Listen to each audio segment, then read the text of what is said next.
Hi there everyone, and welcome once again to Red Gaming Tech and another gaming news video of myself, Amata, on the 22nd of March. I have yet more Rome Total War 2 news for you today, as the 8th playable faction has been revealed, along with a screenshot for this particular faction, which should be on screen right about now. The revealed factions so far are Rome, Carthage, Macedon, Iceni, Arverni, Suebi, and Parthia factions, and the 8th faction to be revealed is in fact Egypt, which I'm sure many of you are quite excited about. But I'm not just going to tell you who the faction is, I'm also going to give you a little bit of information concerning the faction's unit types and strategies that you might be able to consider for them, as well as what it might be like to actually rule the nations that you conquer as the Egyptian faction, what buffs and debuffs that they're going to get. From the sounds of the information that I'm looking at here, they have a strong Greek culture, as well as, of course, the Egyptian religions and customs.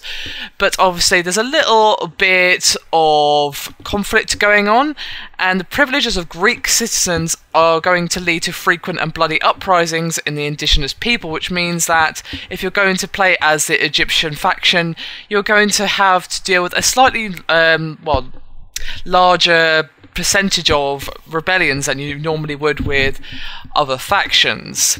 As for their unit types, they make great use of spear and pike, and their forces are actually quite diverse because they have skilled swordsmen, scythed chariots, and more exotic units such as African war elephants, which is pretty interesting to see, as I remember them quite fondly actually from the Timurids of medieval Total War 2, which my friend of mine actually managed to get in the game through a series of rather sneaky cheats. As of course Egypt's position on the Mediterranean Sea requires a substantial navy to protect the colonial and trade interests, so if you want more of a naval style of play, if you want lots of trade going on between this faction and that faction, and perhaps even sending out your army on ships to conquer faraway places, then you can actually do that pretty nicely with the Egyptian faction.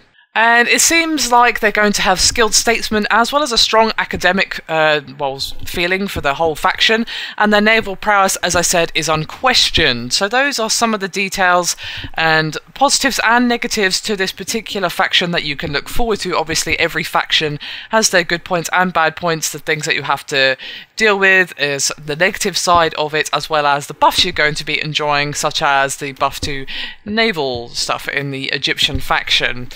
Sega has actually commented as well to say that they're going to likely reveal more factions going forward, which is rather interesting. I thought that the 8th would actually be the final one, to be quite honest with you, but perhaps there's going to be non-playable factions, or maybe some secret ones that you can only unlock or something like that. It'll be interesting to see what other factions they're going to add. What would you like to see them add if they are in fact going to add anything? We've got a pretty good diverse selection of factions here from different areas of the world, different fighting styles, different unit types, different bonuses to your diplomatic relations, stuff like that. So I'd be curious to see what you guys think should be added into the game.